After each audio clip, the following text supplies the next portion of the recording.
Hello and welcome to my channel. Do you remember on one of the last handbags that I was making, and now I said I was making another one, which is, I don't know if I said it, but one big granny square. Anyway, here's the efforts. One big granny square that happens to have pretties on it, little bits, not a lot. Put a bit of lace there, a thing there. You've got plastic handles. You've got a popper that will come apart, and then you've got some innards all sewn in. You wouldn't believe how easy these are to make, even if you're like a novice crocheter. They're just, it is simply one granny square. Okay, so you got your granny square, then you lay it on the table, bench, whatever you're using, get some material, put your square on top of the material so that you cut round the material just a bit more than the actual granny square. You get the inside of your square once you've sewn in all your ends, if you're doing it multicoloured, of course, and you sew it. You sew your square. Let's see if we can just show you this. See this? You're just sewing your square in. So now you've got one side as a material, one side as your granny square. Do remember to put your material facing out because you want to see it. You don't want to see the insides of it. Once you've got your material, then you're going to pick up the edges. Now you do your sides first, these side ones. And what I did, which seemed to work, when you pick up, you're going to do a single crochet in every other stitch, right? And that's what puckers it in. Then you do some rows, as many rows as you want to do. This one's got the one joining, so 1, 2, 3, 4, probably 4 rows. Yeah, so you do one side. Turn your work round and pick up and do the other side. Then, when you do, you've got your 2 fronts to do, as in you're going to put handles, if you're going to put handles on, or you can put any sort of handles on. But anyway, what you'll do on there, again, you'll pick it up. I mean, it does swing round a bit. You'll pick it up and do every other one. But this you'll do probably 5 or 6 rows, because what you're going to do is lap it over once you've crocheted it, so it'll look like that. Put your handle in, turn it over, sew it down, and your handles are secure.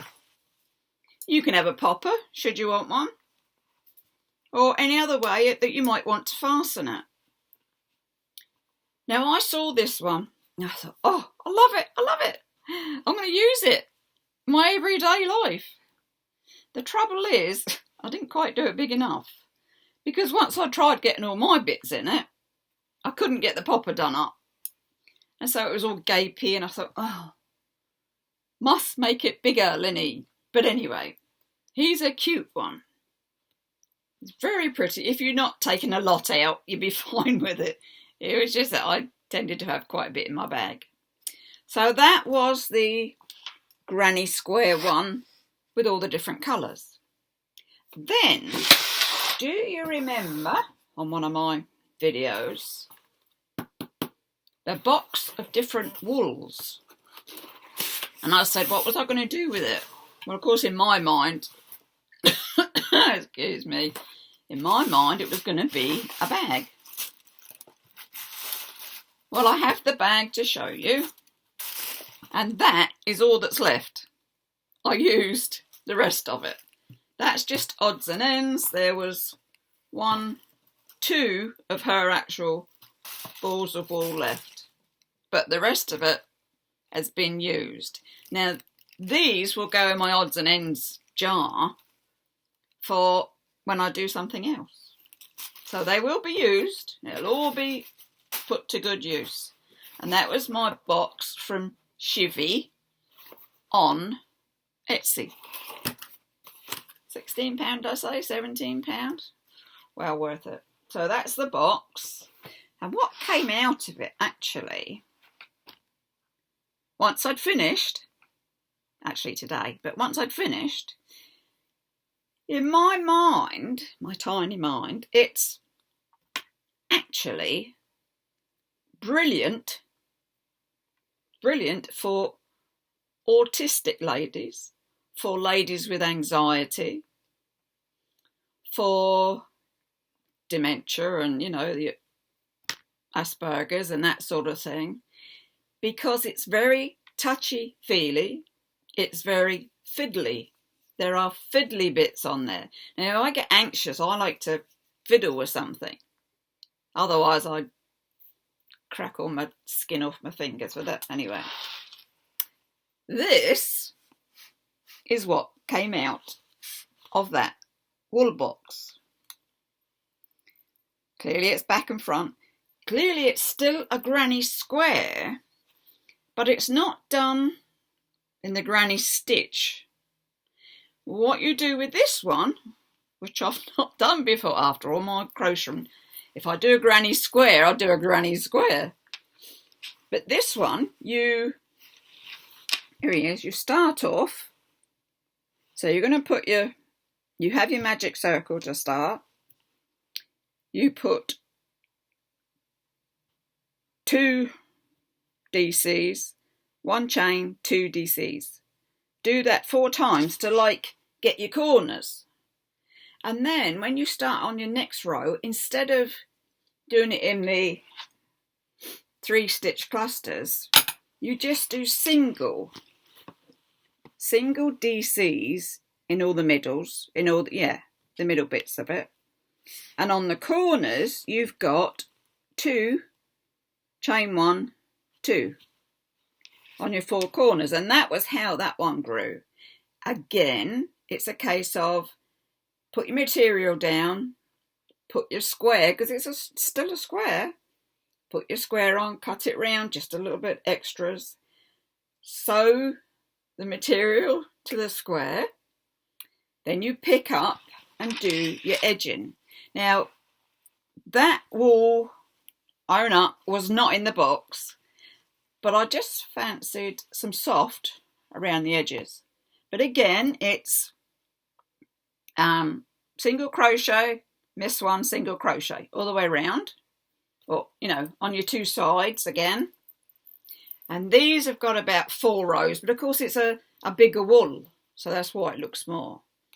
On the top it was the same, and I needed 5 to 6 rows so that I could get it through the handle bit to be able to put the handle on. So what's this got? Well, it's got a fidget clip on it to keep it shut.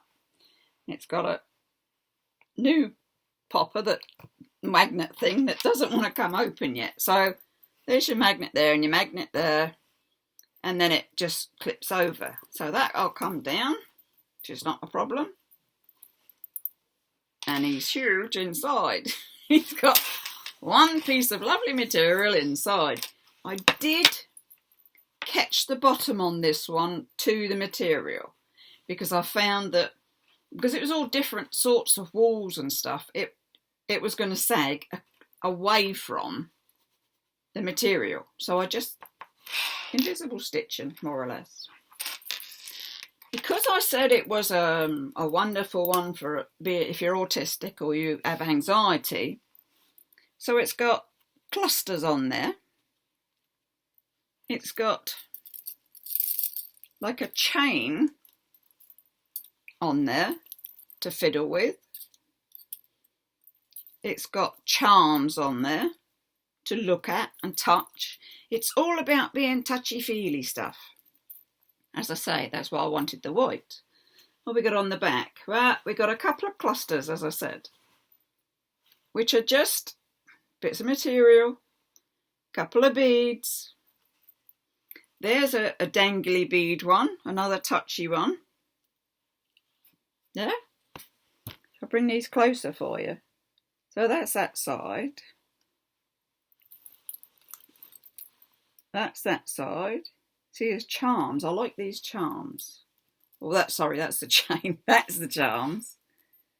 But they're only on a piece of this. Knotted, obviously, at the bottom.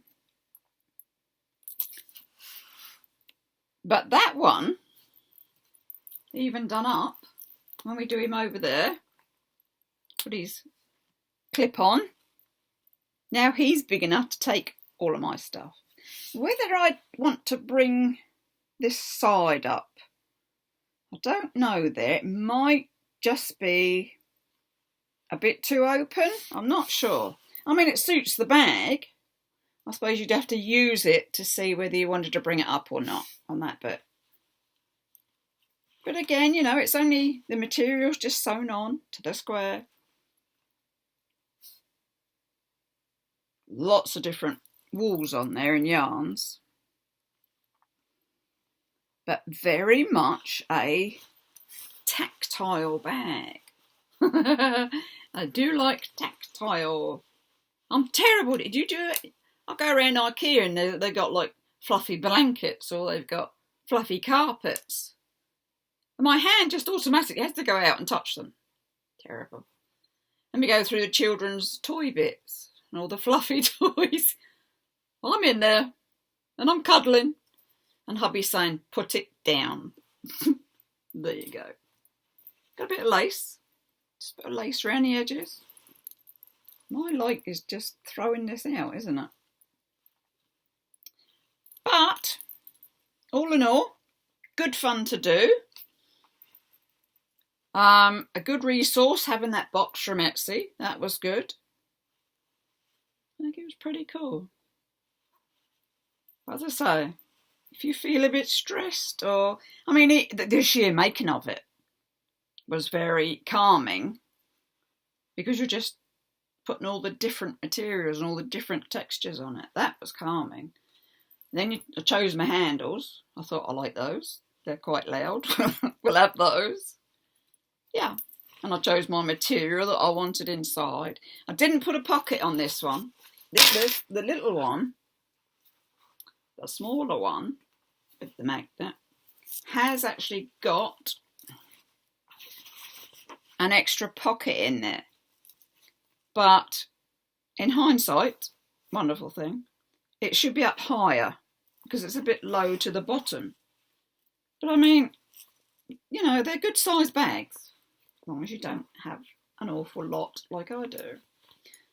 See, that one's got those and it's got the nice big bit under there. I didn't join that one. I didn't feel the need to join that one because it's different wool, you see. This is going to be, you know, a mixture of acrylic and whatever. Whereas this one's all different sorts of stuff. And he wanted to sag. So he needed sewing up. So there you go. I'm going to break on handbags now. I think you've seen enough and I've done enough.